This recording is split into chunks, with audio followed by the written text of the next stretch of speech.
ओम नमो भगवते वासुदेवाय। आप सभी का हमारे YouTube चैनल पर हार्दिक स्वागत है। आज सुने जया एकादशी व्रत की पौराणिक कथा। माघ महीने में शुक्ल पक्ष की एकादशी को जया एकादशी कहते हैं। जया एकादशी बहुत ही पुण्यदायी एकादशी मानी जाती है।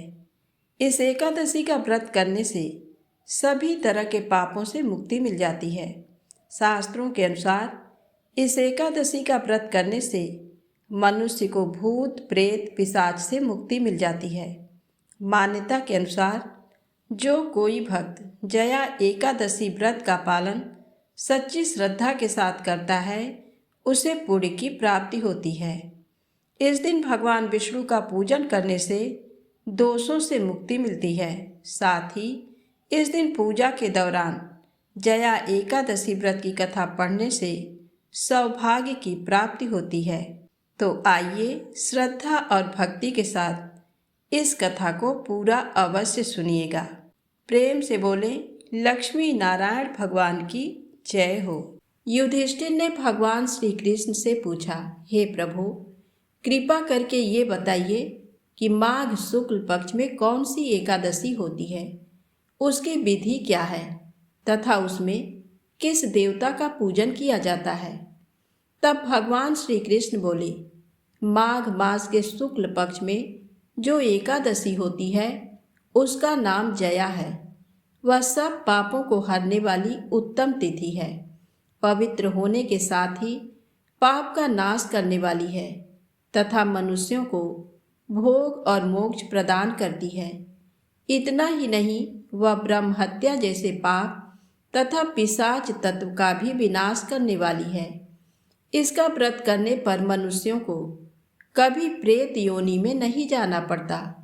इसलिए राजन, प्रसन्नता पूर्वक जया नाम की एकादशी का व्रत करना चाहिए। एक समय की बात है, स्वर्ग लोक में देवराज इंद्र राज्य करते थे।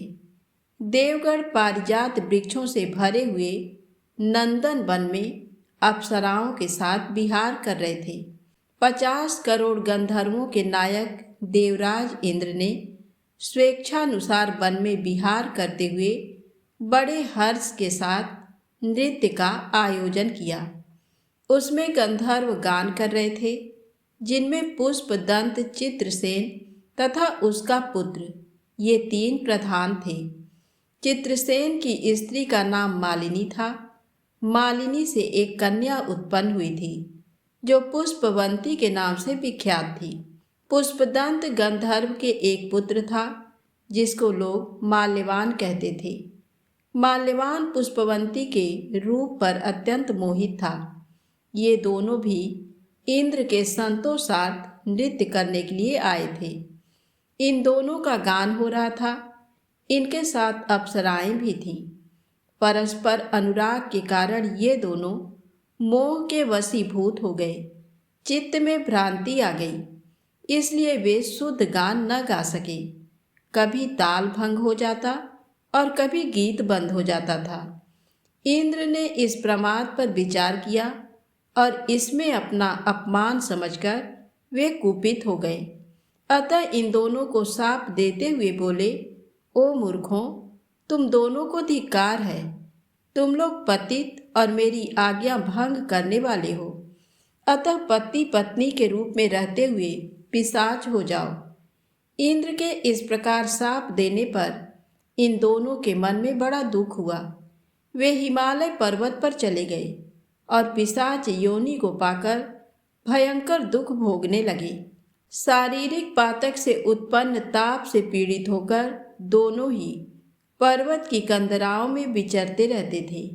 एक दिन पिशाच ने अपनी पत्नी पिशाची से कहा, हमने कौन सा पाप किया है जिससे ये पिशाच योनि प्राप्त हुई है। नरक का कष्ट अत्यंत भयंकर है तथा पिशाच योनि भी बहुत दुख देने वाली है। अतः पूर्ण प्रयत्न करके पाप से बचना चाहिए। इस प्रकार चिंता मग्न होकर वे दोनों दुख के कारण सूखते जा रहे थे। दैव योग से उन्हें माघ मास की एकादशी तिथि प्राप्त हो गई। जया नाम से विख्यात तिथि जो सब तिथियों में उत्तम है, आई। उस दिन उन दोनों ने सब प्रकार के आहार त्याग दिए, जलपान तक नहीं किया, किसी जीव की हिंसा नहीं की, यहाँ तक कि फल भी नहीं खाया। निरंतर दुख से युक्त होकर वे एक पीपल के समीप बैठे रहे। सूर्यास्त हो गया। उनके प्राण लेने वाली भयंकर रात उपस्थित हुई। उन्हें नींद नहीं आई। वे रति या और कोई सुख भी नहीं पा सके।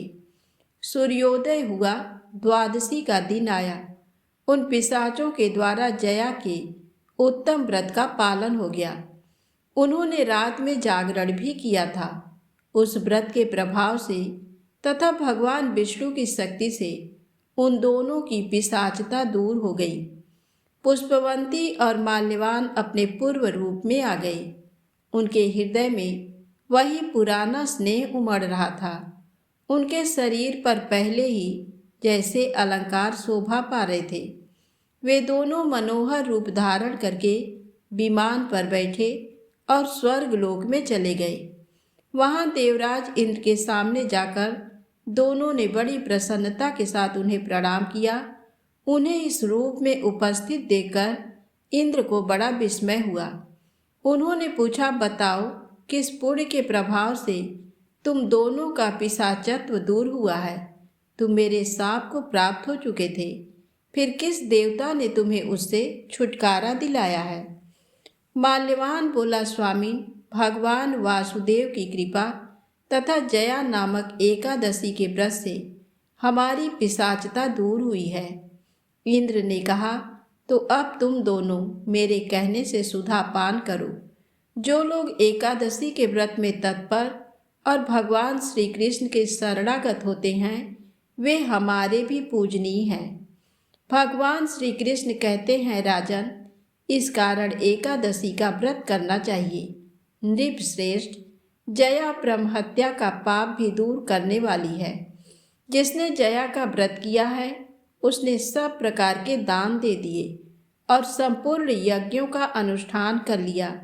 इस महात्म के पढ़ने और सुनने से अग्नि इष्टोम यज्ञ का फल मिलता है।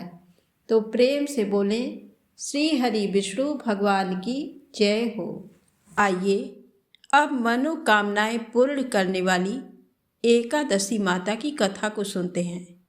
कहते हैं, बिना एकादशी माता की कथा को सुने व्रत पूर्ण नहीं माना जाता है।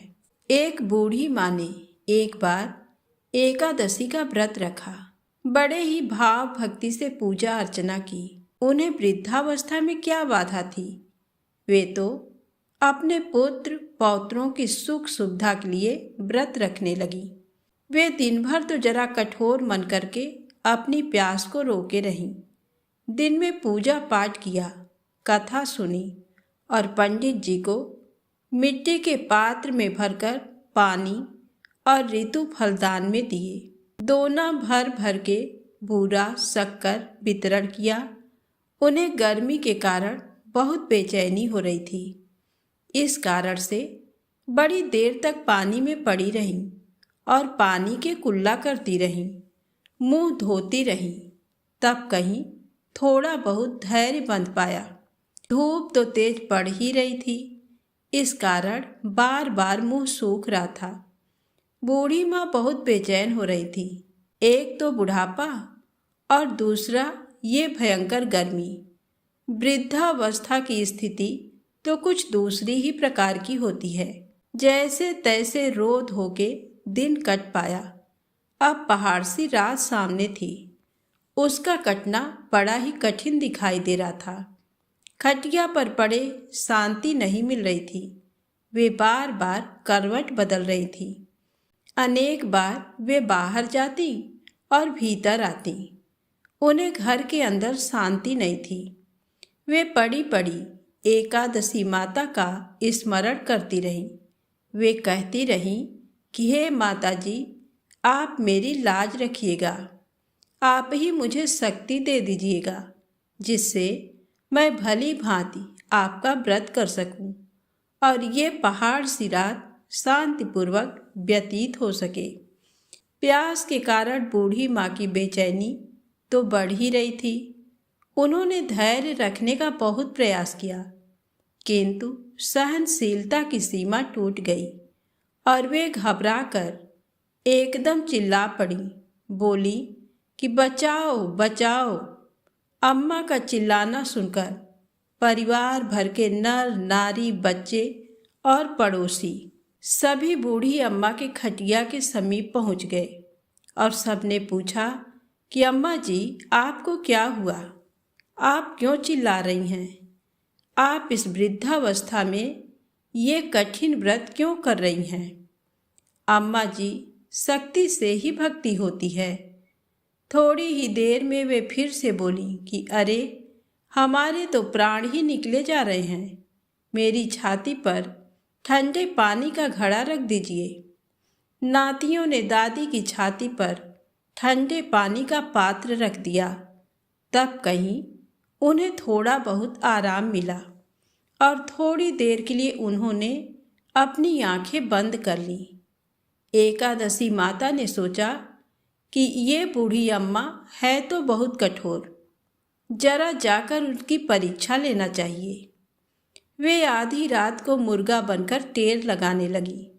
मुर्गा की आवाज़ सुनकर दादी जल्दी से उठी और बाहर जाकर आसमान की ओर देखा, किंतु आसमान में कहीं उन्हें प्रातःकालीन तारा दिखाई नहीं दिया। वे सोचने लगी कि ये मुर्गा क्यों और कैसे बोल गया। उन्हें प्यास तो लगी रही थी, थोड़ा बहुत उनका मन भी विचलित होने लगा था, किंतु अंत में उन्होंने दृढ़ निश्चय किया कि मैं अब व्रत को पूर्ण करके ही छोड़ूंगी, चाहे भले ही मेरे प्राण निकल जाएं। ये सोचकर फिर वे खटिया पर शिथिल होकर लेट गई। थोड़ी ही देर में एकादशी माता ने उनकी फिर से परीक्षा लेनी चाहिए। एक छोटी सी बालिका के रूप में एक गिलास में शरबत लेकर उनके सिरहाने खड़ी हो गई और जोर से बोली कि दादी जी, सवेरा हो गया है, आप हाथ मुंह धोकर शरबत पी लीजिए। पहले तो शरबत का गिलास देकर उनका मन डगमगा गया, किंतु अचानक व्रत का स्मरण हो आया और उन्होंने सोचा कि मैं किसी भी प्रकार से अभी शरबत नहीं पी सकती हूँ, और वे शांतिपूर्वक अपनी खटिया पर लेट गईं। फिर थोड़ी ही देर में उन्हें ऐसा लगा जैसे किसी ने उन्हें पानी के कुएं में पटक दिया हो। वे बड़ी देर तक उस कुएं में हाथ पांव चलाती रहीं, किंतु उन्होंने अपने मुंह में पानी की एक बूंद भी नहीं जाने दी और वे दृढ़तापूर्वक अपना व्रत पालती रहीं। थोड़ी ही देर में न जाने कहाँ से सामने आग जलने लगी, जिससे भारी गर्मी बढ़ने लगी। प्यास के कारण प्राण निकलने लगे, किंतु बूढ़ी अम्मा का कुछ भी नहीं बिगाड़ पाया। वे जैसे थी उसी तरह मुस्कुराती हुई सी बैठी रहीं। थोड़ी ही देर में बाहर प्रकाश दिखाई देने लगा। ऐसा लगा कि जैसे सवेरा हो गया हो। बूढ़ी अम्मा ने जब बाहर निकलकर देखा तो समझ गई कि अभी सवेरा होने में 3-4 घंटे की देरी है। ये जानकर वे शांतिपूर्वक इधर उधर घूमने फिरने लगी। एकादशी माता ये बात अच्छी तरह से समझ गई कि ये बूढ़ी अम्मा किसी भी प्रकार से अपने व्रत से नहीं टल सकती। वे उनके सत्य व्रत को अच्छी तरह से समझ गई। सवेरा होते ही बूढ़ी माता ने स्नान किया, भगवान का पूजन पाठ किया, एकादशी माता की कथा सुनी, ब्राह्मणों को दक्षिणा देकर भोजन कराया। तब कहीं उन्होंने जल ग्रहण किया। कन्याओं को भोजन कराने के बाद अम्मा ने स्वयं भोजन किया। उस श्रेष्ठ व्रत के प्रताप से बूढ़ी अम्मा की आयु में वृद्धि हो गई। उनका घर परिवार हरा भरा हो गया। घर में अब उनके कोई अभाव नहीं रहा। वे हर तरह के सुख साधनों से संपन्न हो गई। नाती नातिनों से उनका घर भर गया और वे उसी दिन से 12 महीने की एकादशी का व्रत करने लगी। एकादशी माता के व्रत के प्रताप से इस संसार में हर प्रकार के सुख भोग कर अंत में बैकुंठ धाम को चली गईं। जैसे एकादशी माता ने बूढ़ी माता और उनके परिवार को हरा भरा किया, ऐसे ही एकादशी माता हम सभी की मनोकामनाओं को पूर्ण करें। तो बोलिए श्री लक्ष्मी नारायण भगवान की जय हो, एकादशी माता की जय हो। आप आइए सुने बड़ी ही पावन कथा भक्त नरसिंह मेहता की कृष्ण प्रेम और अटूट विश्वास की कहानी। इस कहानी को पूरा अवश्य सुनिएगा। तो आइए कहानी को शुरू करते हैं। समय समय पर इस कलयुग में कई भक्त हुए जिन्होंने अपने विश्वास और प्रेम से श्री कृष्ण जी को पा लिया था। उन्हीं भक्तों में से एक नरसिंह जी का नाम भी लिया जाता है, जिन्होंने अपना सब कुछ खोकर भी ईश्वर पर पूर्ण भरोसा रखा और अंत में साक्षात कृष्ण जी ने आकर उनका कार्य किया, जो इतिहास में नानी बाई के मायरे के नाम से प्रसिद्ध हुआ। नरसिंह जी का जन्म गुजरात के जूनागढ़ में हुआ था। इनके पिता का नाम कृष्णदास था और माता का नाम दया कुंवर था। बाल्यावस्था में ही नरसिंह जी के माता पिता का देहांत हो गया था, इसलिए वो अपने बड़े भाई और भाभी के संरक्षण में बड़े हुए। उनकी भाभी का व्यवहार उनके साथ अच्छा नहीं था। वो नित्य प्रति नरसिंह जी को ताने देती थी। एक दिन भाभी के तानों से परेशान होकर नरसिंह जी घर से निकल गए। कुछ दूरी पर एक महादेव जी का स्थान आया। उन्होंने वहाँ 3 दिन बिना कुछ खाए महादेव जी को याद किया और उनकी शरण में पड़े रहे। तब स्वयं महादेव जी प्रकट हुए और नरसिंह जी को दर्शन दिए और वरदान मांगने को कहा। नरसिंह जी ने केवल विष्णु जी के दर्शन करने की चाह प्रकट की। भोलेनाथ बहुत प्रसन्न हुए और वो नरसिंह जी को अपने साथ बैकुंठ ले गए, जहाँ उन्होंने विष्णु जी के दर्शन किए। विष्णु जी के दर्शन से नरसिंह जी पूरी तरह भक्तिमय हो गए और उन्होंने उस दिन से ही कृष्ण जी के भजन गाने शुरू कर दिए। वो बैकुंठ से वापस आकर अपनी भाभी से मिले और उनके चरण स्पर्श करके उन्हें धन्यवाद दिया और कहा कि आप ही के कारण आज मुझे शिव और विष्णु दोनों के दर्शन प्राप्त हुए। यहाँ एक बात स्पष्ट करती हूँ कि जीवन की सही राह पर ले जाने वाले हमारे विरोधी और निंदा पात्र व्यक्ति ही होते हैं, क्योंकि वो अपने तीखे वचन रूपी बाणों से हमें घायल करते हैं, जिसकी पीड़ा से छटपटाकर हम अपने रास्ते की ओर निकल पड़ते हैं और तभी शुरू होती है हमारी मंजिल की चढ़ाई। ठीक वैसे ही जैसे नरसिंह जी की भाभी के कटाक्ष भरे वचनों ने उनको अपनी मंजिल का रास्ता ही बता दिया। उस दिन से ही नरसिंह जी अपने कृष्ण जी के भजन गाते हुए अपना जीवन चलाने लगे।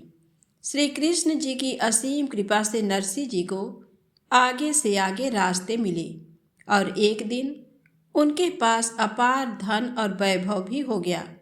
उनकी शादी भी हो गई और उनके 2 बच्चे हुए। लड़के का नाम सदानंद और लड़की का नाम नानी बाई था। समय की गति के साथ नानी बाई बड़ी हुई और नरसिंह जी ने उनका विवाह अनजान नगर के किसी सेठ के यहाँ कर दिया। कुछ समय बाद उनकी पत्नी का भी देहांत हो गया। फिर भी वो विचलित नहीं हुए और अपनी कृष्ण भक्ति में लीन रहते थे। उनका पुत्र भी अपने पिता के साथ कृष्ण जी के भजन गाता और अपना व्यापार चलाता था।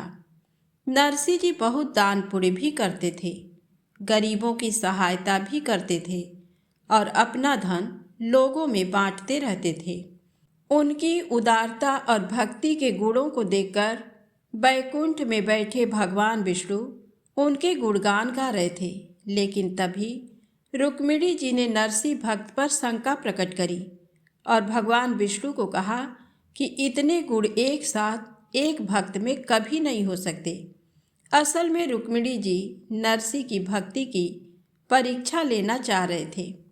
भगवान विष्णु को भी अपने भक्त को सच्चा सिद्ध करना था, इसलिए वो तुरंत धरती पर एक भिखारी का वेश करके आए और नरसी जी के घर पर गए, जहाँ नरसी जी लोगों को वस्त्र और धन बांट रहे थे।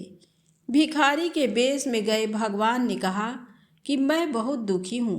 तब नरसी जी ने कहा कि भाई, ईश्वर का नाम ले, तेरे सब दुख वो दीनानाथ जरूर दूर करेंगे, और जो कुछ भी तुझे चाहिए मुझसे मांग ले, मैं अवश्य तुझे दूंगा।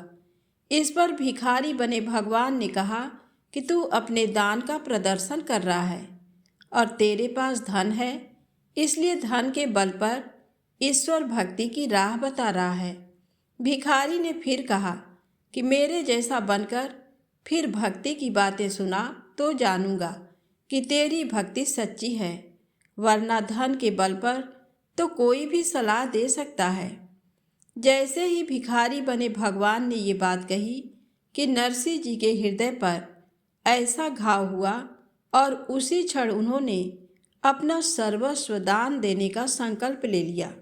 यहाँ से शुरू होती है नरसी जी की भक्ति की असली परीक्षा।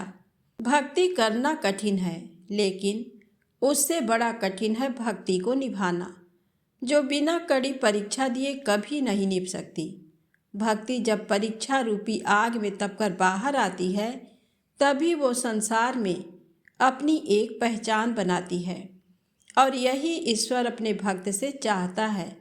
इसी कारण वो अपने भक्त को संसार में एक उदाहरण बनाने के लिए परीक्षा रूपी रचना करता है, और यहीं से शुरू होती है विश्वास की सच्चाई।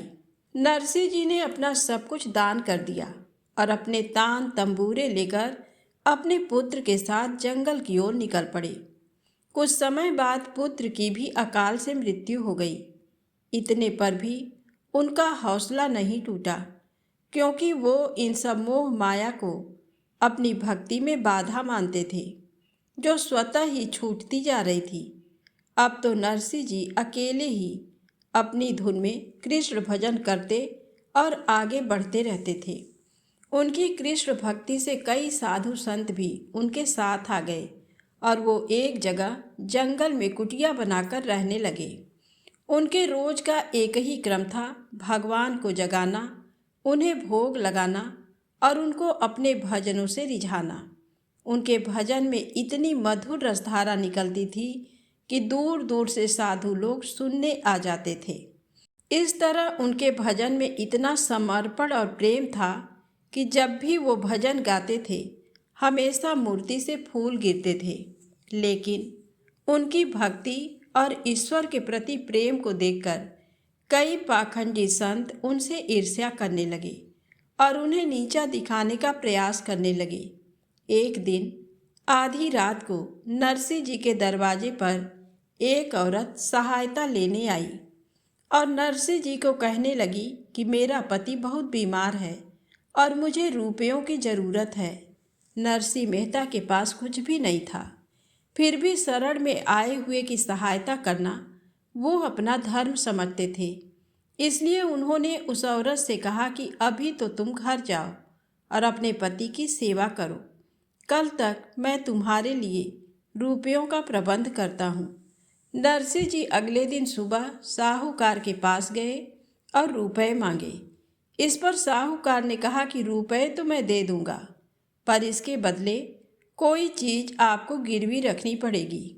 नरसी जी ने कहा कि मेरे पास तो गिरवी रखने जैसी कोई चीज़ नहीं है। तब साहूकार ने नरसी जी से कहा कि अपनी राग केदार को गिरवी रखकर तुम मुझसे रुपए ले जा सकते हो, यानी जब तक तुम रुपए वापस न दो तब तक तुम इस राग को गा नहीं सकते। राग केदार नरसी जी की वो राग थी जिसको गाकर वो अपनी भक्ति रसधारा में डूबे रहते थे।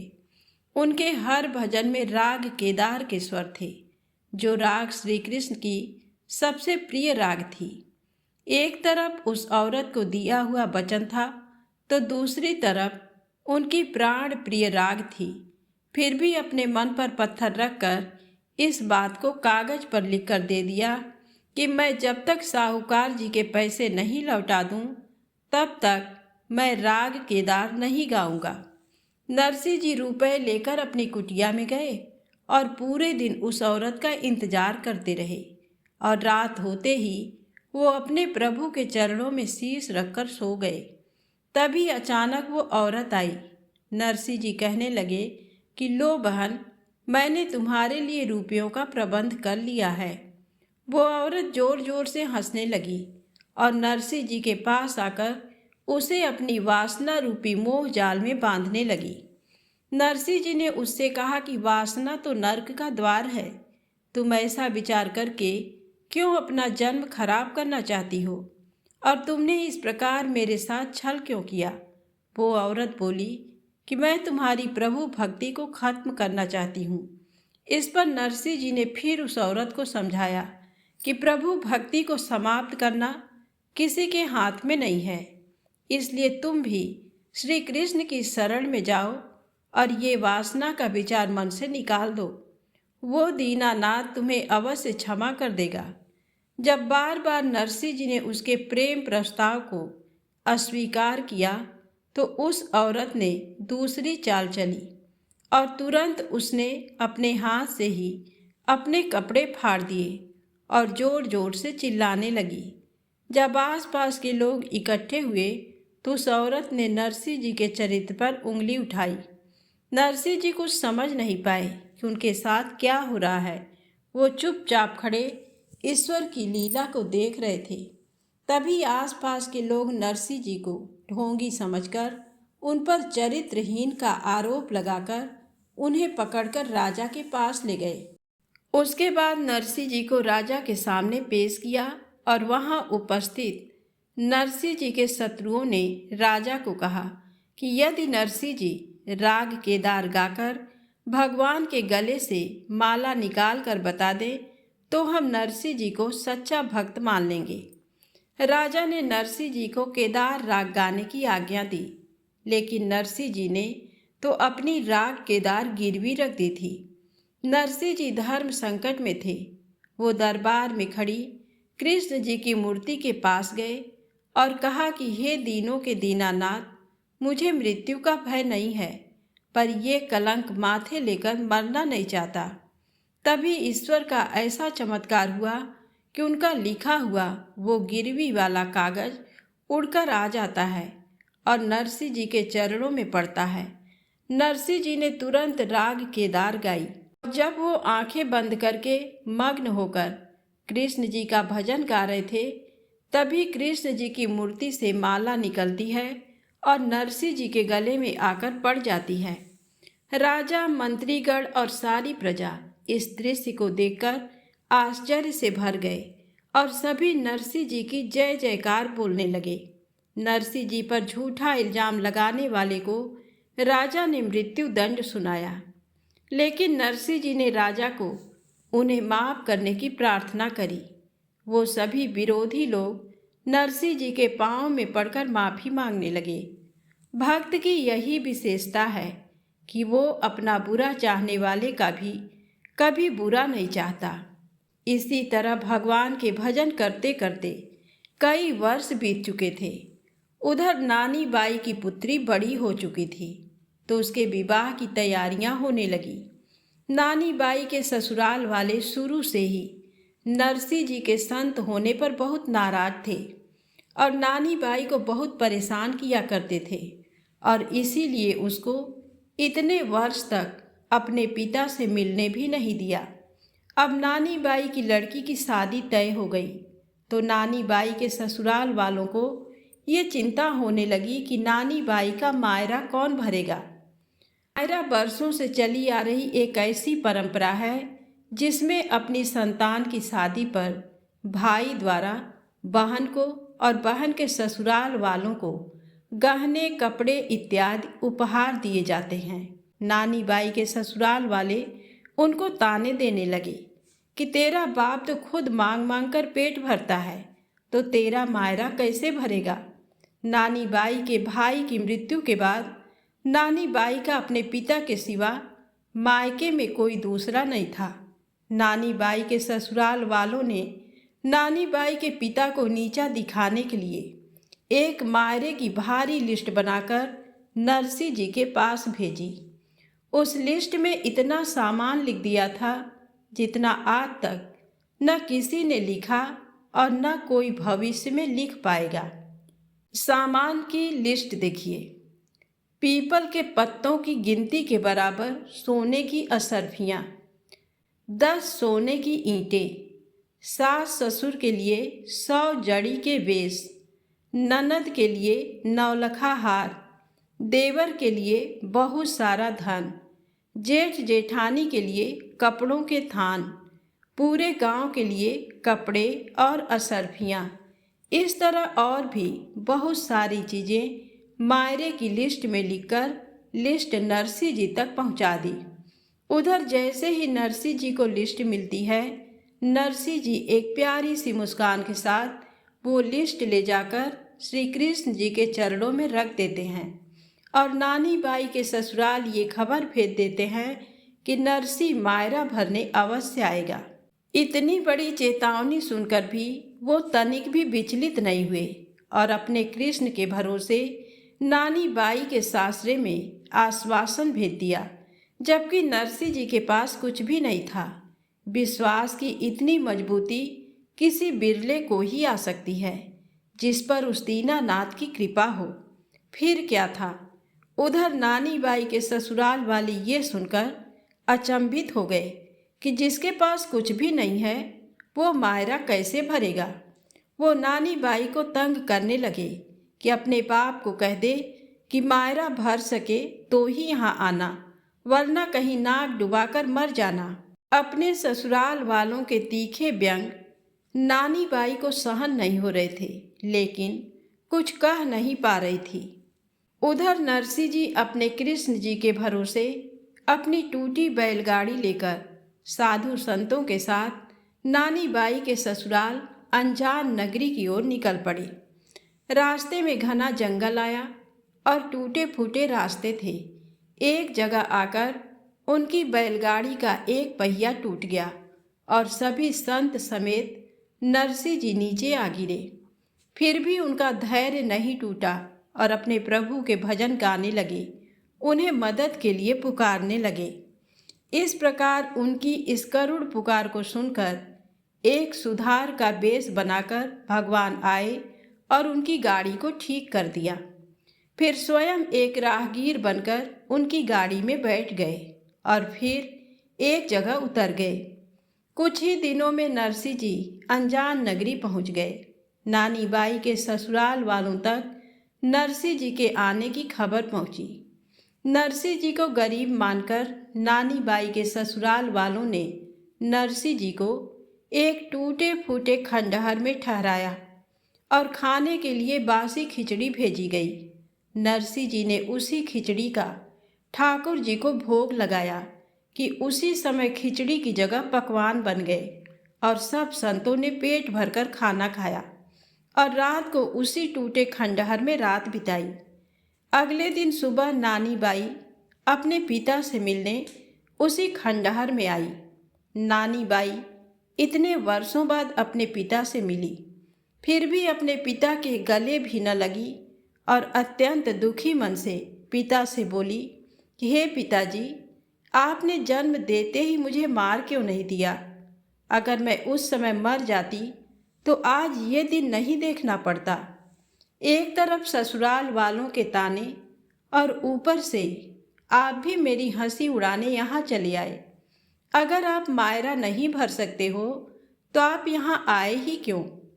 अपनी पुत्री के कटाक्ष वचन सुनकर भी नरसी जी शांत भाव से खड़े रहे और अपनी पुत्री को समझाया कि नानी, तू इतनी दुखी क्यों होती है? थोड़ा धीरज रख। निंदा और उपहास तो हमें जीवन के मार्ग दिखाते हैं, इनसे घबराना नहीं चाहिए।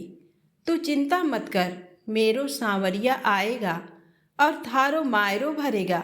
दोस्तों, कितना मार्मिक ये दृश्य रहा होगा, जहाँ एक और पुत्री न चाहते हुए भी अपने पिता पर कटाक्ष कस रही थी, तो दूसरी तरफ एक धैर्यवान पिता अपनी पुत्री को ऐसे कठिन दौर में भी ज्ञान दे रहा था।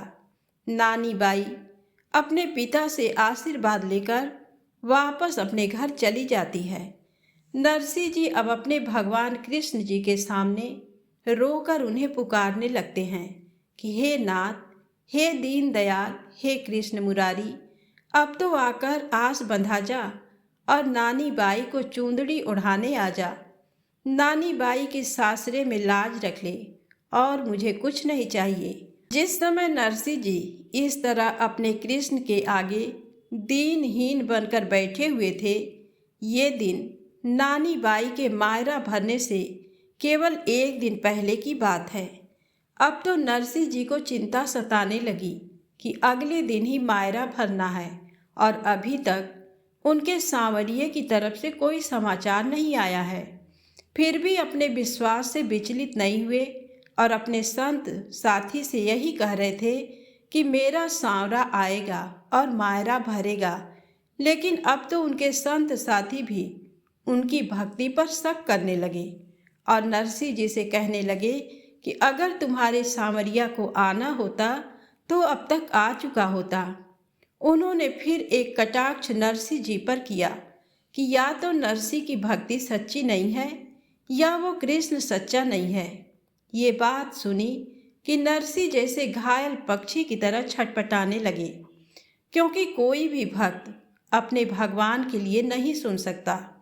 वो दुखी होकर अपना तंबूरा लेकर सुनसान जगह पर चले गए और एकांत में जाकर अपने कृष्ण को पुकारने लगे और उन्हें उलाहना देने लगे कि हे मेरे सांवरिया, तू सबके लिए आया और मेरे लिए इतनी देर क्यों लगा दी। इधर नरसिंह जी बार बार अपने भगवान से शिकायत कर रहे थे और उधर बैकुंठ में बैठे भगवान मायरा भरने के लिए उतावले हो रहे थे, पर समय से पहले वो आ नहीं सकते थे। ये उनकी मर्यादा है। जब भगवान नानी बाई के मायरे में जाने के लिए तैयार बैठे थे, तभी रुक्मिणी जी बोली कि हे नाथ, मैं भी आपके साथ नानी बाई के मायरे में जाऊंगी। इस पर भगवान बोले कि प्रिय रुक्मिणी जी, आपको हमारे साथ एक साधारण भाभी बनकर आना पड़ेगा और वहाँ नानी बाई के सासरे वालों की बातें भी सुननी पड़ेगी। अगर आप ये सोचकर आएंगी कि आप त्रिलोकीनाथ की पत्नी हैं, तो वहाँ आपको वो सम्मान नहीं मिल पाएगा। देखिए भगवान की उदारता, अपने भक्तों के घर एक साधारण मानव बनकर जाना चाहते हैं। इस तरह आधी रात तक नरसिंह जी अपने भगवान को तरह तरह से भक्तों की याद दिलाकर बुला रहे थे। तंबूरा बजा बजाकर जब उनके हाथ से खून निकलने लगे तो वो बेसुध होकर एक जगह गिर पड़े। तभी अचानक घोड़ों के हिनहिनाने की आवाज़ आती है और नरसिंह जी को होश आता है तो देखते हैं कि सांवरा सेठ अपनी रुक्मणी के साथ रथ में सवार होकर आए हैं। नरसिंह जी पहले तो अपने भगवान से बहुत नाराज हुए और रूठकर अपना मुंह फेर लिया। तब भगवान कृष्ण ने नरसिंह से देर से आने की माफ़ी मांगी और अपने भक्त नरसिंह को गले से लगा लिया।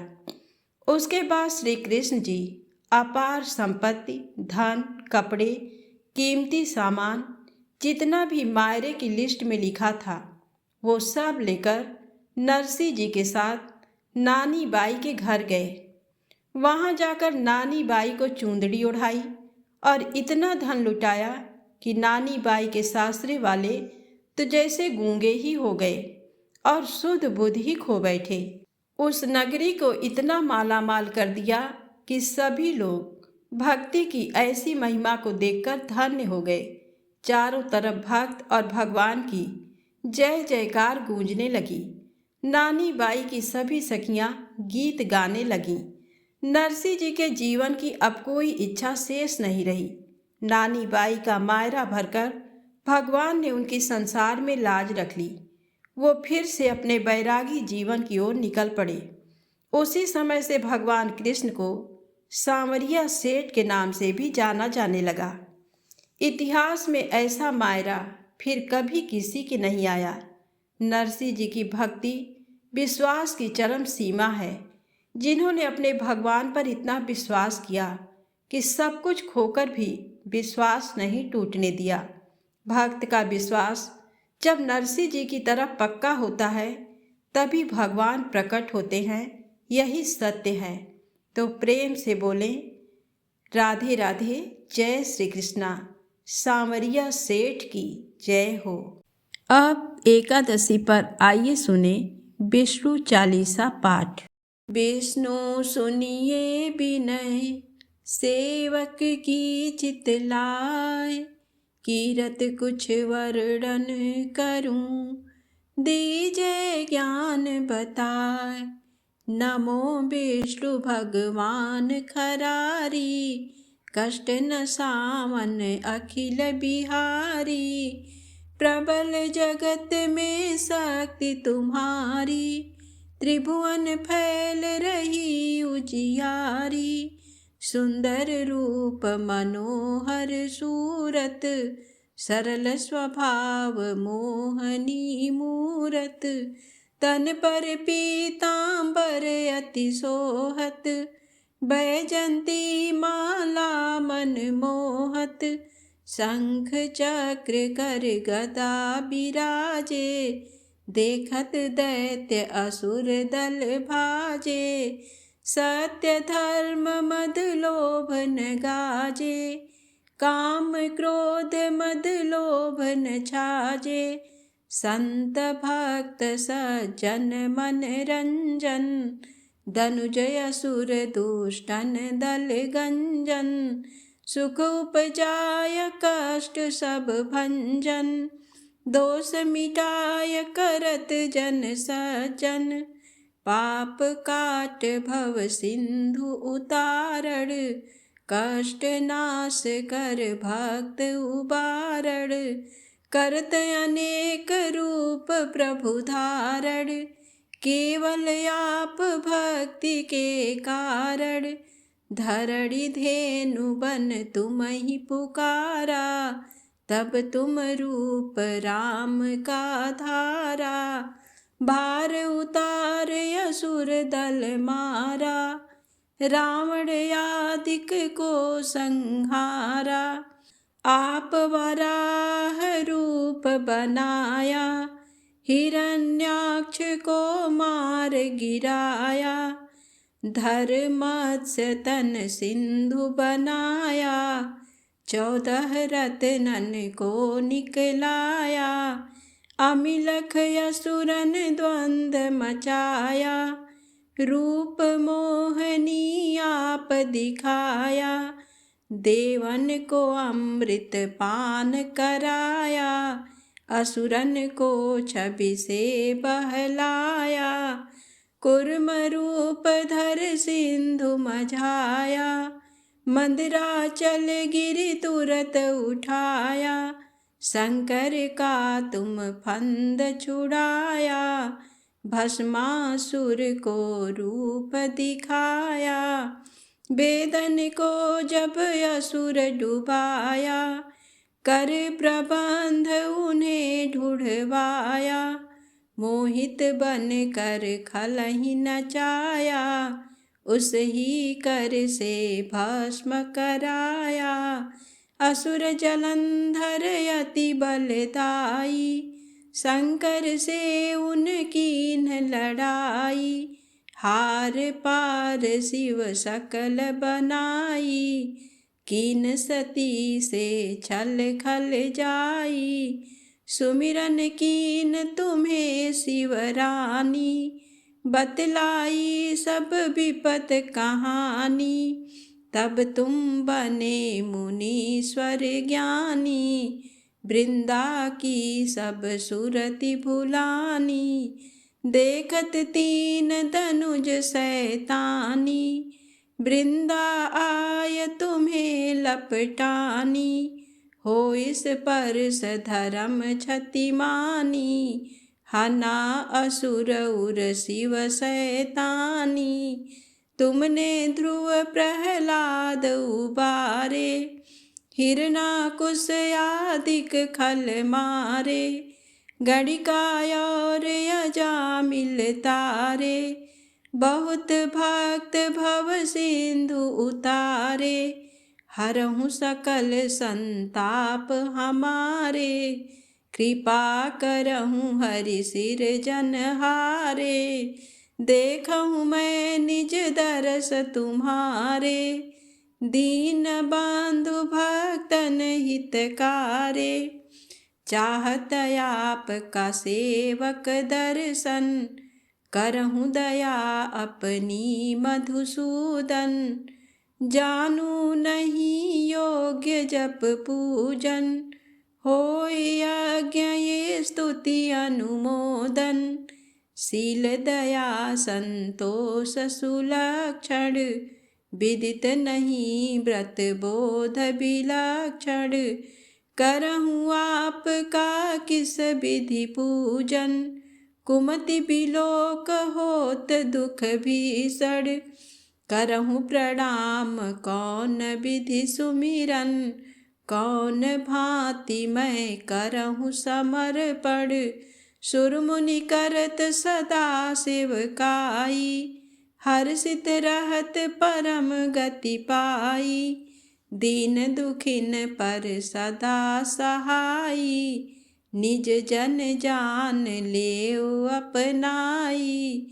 पाप दोष संताप नसाओ, भव बंधन से मुक्त कराओ। सुत संपत्ति दे सुख उपजाओ, निज चरणन का दास बनाओ। भक्त सदा ये विनय सुनावे, पढ़े सुने जो जन सुख पावे। प्रेम से बोले विष्णु भगवान की जय हो।